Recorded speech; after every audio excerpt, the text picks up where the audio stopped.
walk off your campus and say, we'll be back next year for a full evaluation, and you better do it right, you're on probation. That's the way to fail. Right.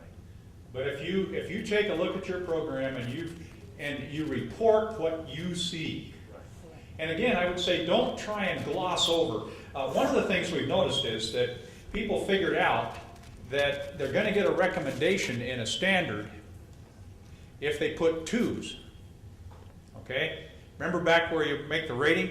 Not met, partially met, met, exceptionally met. If you put a 1 or a 2 down there, you're likely to get some kind of a recommendation. But don't gloss it over just so you don't get a recommendation in the future. If the reality is that you partially met it, tell us what's happening right now. That's going to be a lot stronger positive message for us than if you gave yourself all 4s and we come in and say, man, what planet were they on when they evaluated themselves? We're going to say you don't have the capacity to self-evaluate.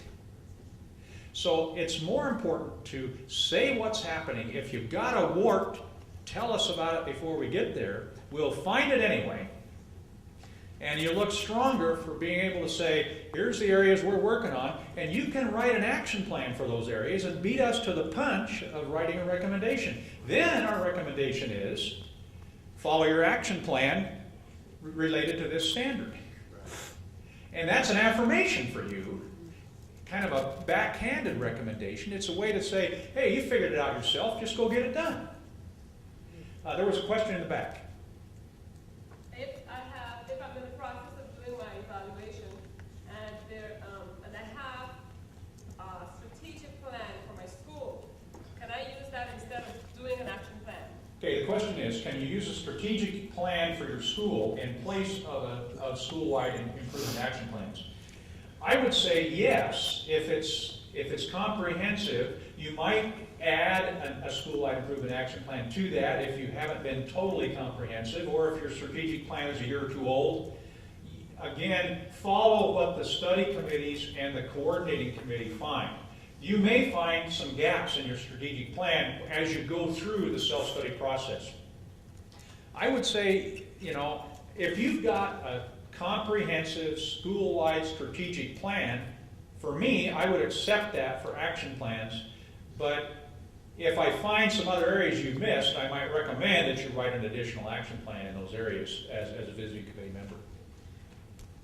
And I'd add to that, if I was chairing that committee, I want to know when that strategic plan was written. If it was written 10 years ago and it's the same strategic plan, and you haven't implemented it in the last 10 years or 5 years, then I'm going to say no, that strategic plan will not meet the action plans because you haven't followed through on it. Number 2, I would go through and say in the action plans, I would actually say action plan number 1 and write what the issue is and see strategic plan page whatever. So that we knew that you didn't just say, well, we've written a general strategic plan that covers everything, and so we're going to blow off the whole.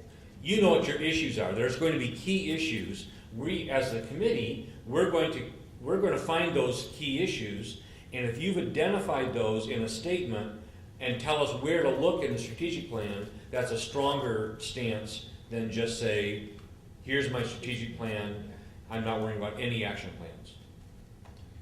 Good advice. One thing that we haven't done much in the Adventist system that WASP does effectively, I think, and I'll be talking to Larry more about this, but WASP requires that the visiting committee chair have contact with the people on campus before the visit.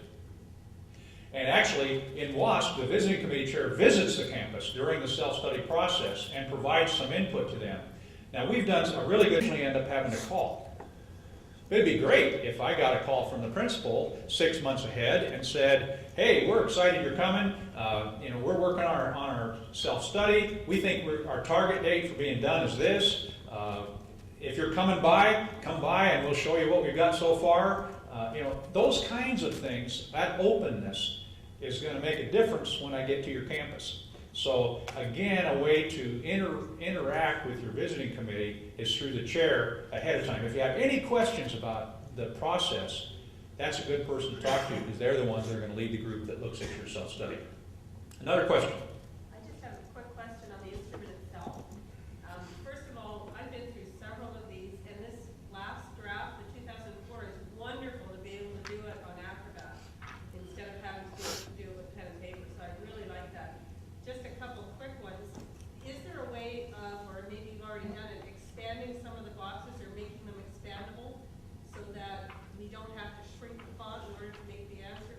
Okay?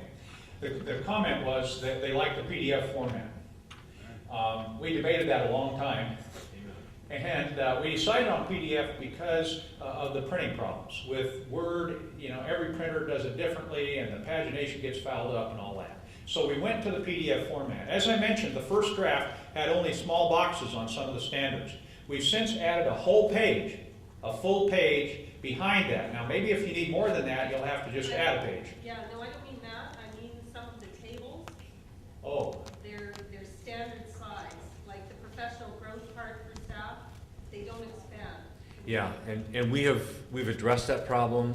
In the new draft, as Kelly said, we're rewriting all the documents right now. In the new draft, we have, you can click on a button, add another page, add another page. That's wonderful. So that's, but I want to tell you that we made some of the boxes small on purpose. we don't want a book. I mean, why, we have people that write 5, 6, 7 pages. Well, We go to sleep before we're done. it's not a dissertation. Good advice, Larry. I promised we'd be done in less than an hour and a half. In the visiting committee handbook, I want to highlight just a couple things.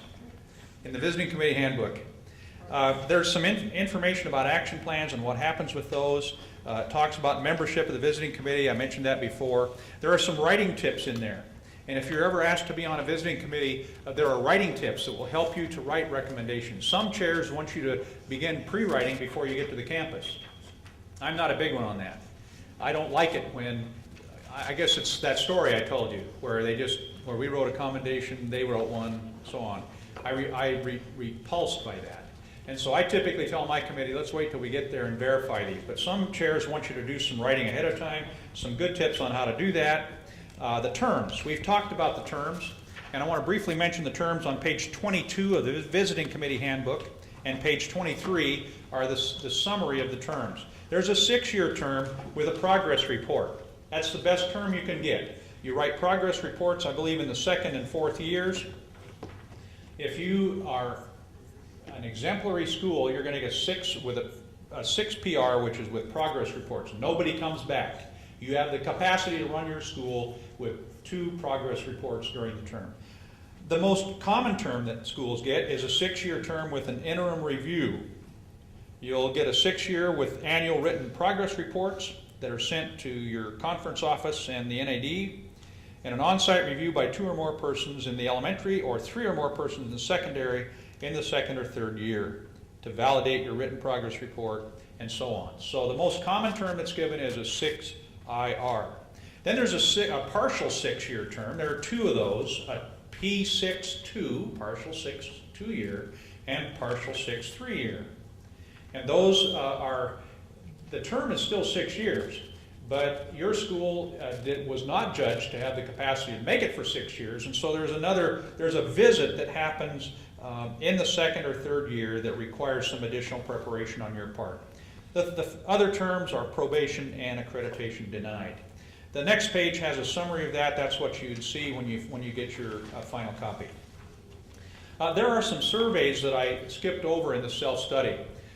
Typically, the parent survey is handed to the parents or mailed in to the school, and the school typically will collate that parent survey before we get there.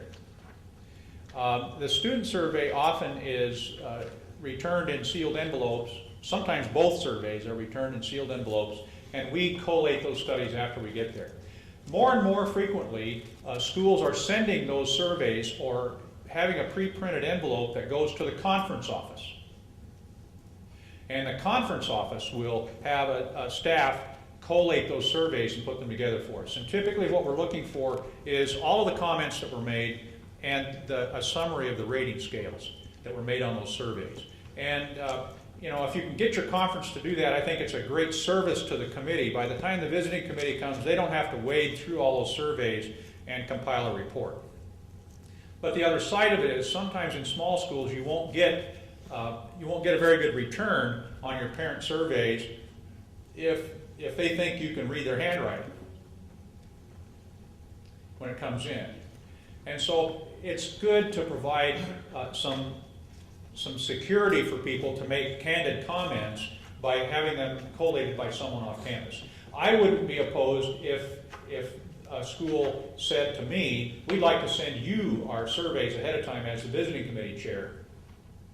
And I would have my staff collate those surveys, but it's preferable for me if I don't have to do that when I get to the school. I'm busy doing other things and putting the report together. And so I would prefer to either have the conference do that for you, if there's some other impartial party that could do that for you, and you could assure your parents and students that their responses would not be tracked.